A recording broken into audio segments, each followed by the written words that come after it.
Hello, and welcome to the fourth episode of the Piano Lessons from Harneys. I'm Phil Graham, Global Head of the Investment Funds, Regulatory and Digital Assets team here at Harneys, and fresh from ducking and diving from his hurricane adventures, Mr. Marc Piano. Hi, Phil. Well, that was a close call, but luckily everyone's safe and we came out of it pretty well. We are all very relieved. Let's jump straight into our recital. So one of the things we touched on last week was the sort of the frequency and volume of Bitcoin mining that's going on at the moment. That doesn't fully make sense with where the price point is. It was interesting to see Compute North Holdings filed a Chapter 11 bankruptcy application this week, obviously one of the largest in the States. And that was combined with the news that apparently everyone else is going across the Arctic Circle at the moment in the desperate attempt to find energy at some form of price point that's affordable. Interesting to see how those mining operations sort of play out. Hot off the press from last week, talking about sort of Coinbase being the good guys in the tornado action. We've now got the Wall Street Journal uncovering some form of proprietary trading test they did for around 100 million US. Back to the old days. We had Colorado accepting crypto for the first state to do so for payment of taxes, which is great. We also have CEOs stepping down here, there, and everywhere. I think Kraken, Genesis, Alameda, and a variety of others, as obviously everything plays out in the current market. I know for a man that's fascinated by this world like you, NFTs are now being used in both Austria and the Netherlands to reinvigorate the stamp collecting world, which I'm sure you'll be getting involved with. And also the Helium voters decided to scrap their own blockchain in the favor of adopting Solana.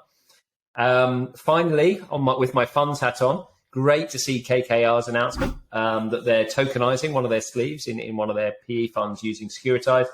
And amusingly, from my perspective, the CFTC, which has always been the champion as the regulator that the crypto community wanted, as compared to the SEC, suddenly started raising some really fundamental questions about the liability in DAOs, getting into, I think it was an action with B0X and the Uki DAO, in and around whether they were unincorporated associations and all the members would be liable. Obviously, you and I have touched on that before, and I'm sure we'll do again. But what you wanted to do was jump into Disney and the announcement that they were looking for legal counsel to help them steer their world through NFTs and DeFi, and obviously hinting at this broader sort of Web3 expansion. There are so many ways in which you could take the Mickey here, but I can't wait to hear it. Yes, the job description was interesting, just to be clear, not because I've got any intention of applying for it, but it does show that there's a lot of demand for crypto lawyers. But what I think it points to more interestingly, and it's off the back of the news that a couple of weeks ago that Starbucks were going to look at using NFTs as part of their loyalty program. Yeah. NFTs aren't just about digital apes and all sorts of profile pictures and avatars, although they certainly are quite useful there. Large companies are now exploring this technology as a way to expand interaction and engagement with their customer base. Starbucks has a huge amount of money on its balance sheet in relation to loyalty cards, for example, so there's a way to utilize that. Disney has an enormous intellectual property range, which could really be enhanced with NFTs. So I think what we're starting to see now, and I hinted about this months ago when I was talking to people well before the podcast series, NFTs are now being unlocked in terms of their potential and their utility in ways we haven't seen before. When you look at the interaction with the metaverse, for example, that's really interesting as well because it synthesizes the real and the virtual. But as a tool to unlock further monetization opportunities and further use of IP, it really is only starting to be explored in a very, very basic way right now. And where this could go is really potentially quite fundamental. I agree with you. And with the vast success of Disney Plus, and you also look at their bringing in the Marvel world and the Star Wars world and all other types, they could take this in so many different directions that, frankly, Disney adopting NFTs is music to my ears. The piano solo.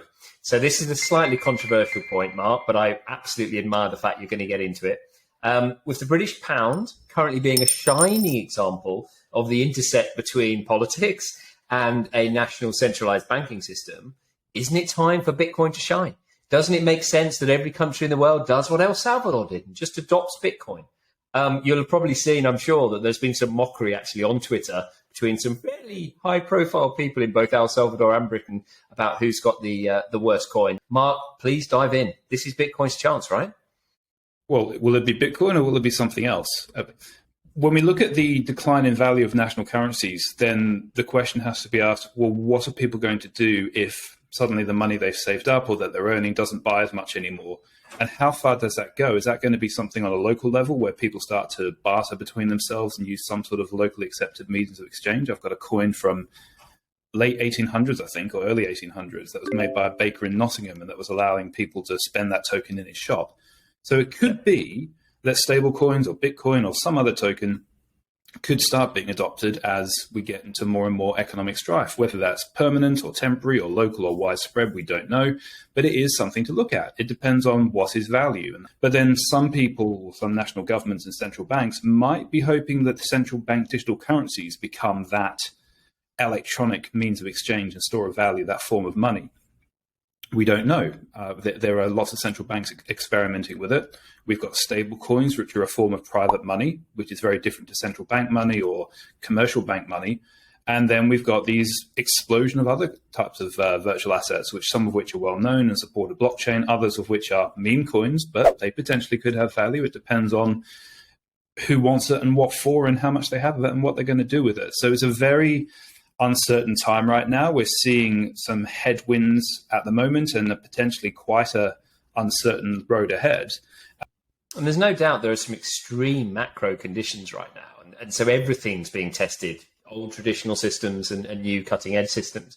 But everything that you hear about the volatility of this space, and you look at what's happening to the pound, really begins to fall apart when you go to one of the many criticisms that you've seen around cryptocurrency. So, right, the piano tuner, Marc. We've had a lot of questions this week, and I'm going to ask you the hardest one. If the whole point to this industry is decentralization and doing everything on chain, why on earth are offshore liars like you even involved? Ask 5 different lawyers and you'll get 10 different opinions. And it's the same with decentralization. What actually is decentralization? So it's not a one-size-fits-all concept, and there's a lot of different constituent elements to achieving decentralization, but you've got to start somewhere. It's not like 100 monkeys on a keyboard typing out random stuff and eventually they type out the works of Shakespeare. A lot of these projects start off with a vision and a team to achieve it with their different strengths and expertise. But it does have to get off the ground. And as we're seeing with the CFTC case involving DAOs and liability there is still a lot of uncertainty and risk. And so people do want some protection, at least to get things off the ground, but also to have a structure in place that can do things with the wider world. And this touches on a familiar theme with corporate structures and DAOs. That's why we get involved, because we look at the landscape and the jurisdiction we're acting in, and we'll set something up that will kind of get the project launched. And then it's a watching brief after that. And we've got changes in the BVI around virtual asset laws and AML. And we've got changes elsewhere, particularly in the US. So depending where the project team are based, where their customers are based, the jurisdiction they want to incorporate in, if they do want to incorporate, there's a whole range of factors to consider. So we're not there to centralize everything into one funnel. We're there to help them find something that's going to work. And it could be one company in one jurisdiction. It could be cross jurisdictions with multiple companies. But ultimately, the end product aims towards decentralization. So it does get to that point, but it has to get there through a relatively centralized and consolidated process. Otherwise, it's just not going to work. It could be a decentralized platform or protocol, which then has a foundation or a BVI company which engages third-party service providers.